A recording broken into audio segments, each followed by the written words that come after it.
Ысык-Көл облусунун Тоң районуна караштуу Төрткүл айылынын Болот Мамбетов атындагы жалпы орто билим берүү мектебинин 4-Б классынын окуучусу Ракымов Кайрат.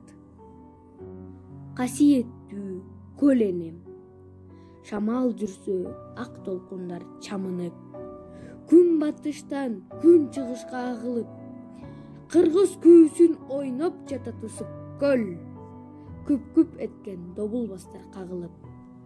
Ошол күүлөр не деген күү, не деген. Күүнүн ээси сенсиң ыйык көл энем. Алыс жүрсөм куса болуп сагынып, жакын келсем кусамдар кабагылып. Жай термелген толкундарың шыбырап, жаткан шат дайым мага жалынып, кабак бүркөп кайда жүрдүң дебедем, кагылай касиеттүү көл энем. Ойкуп кайкып ак чардактар жабыла, куулар учат тизилишкен сабына.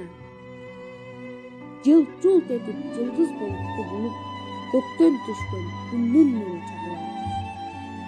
О көл энем, мээрим төккөн баарына, жаралыпсың кыргызымдын багына. Тоолор курчап учу көктү тиреген, булут учат асманыңды жиреген.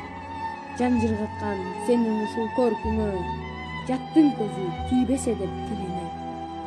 Койнуңа бакыт кушу түнөгөн, аман болгон касиеттүү көл энем.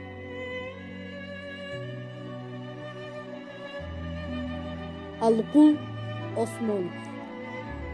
Ысык-Көл кээде тыптынч, кээде толкун. Толкуса толкунуна тең ортокмун. Турмушта канча жолдош күтсөм дагы, бир сулдун сендей жолдош күткөн жок.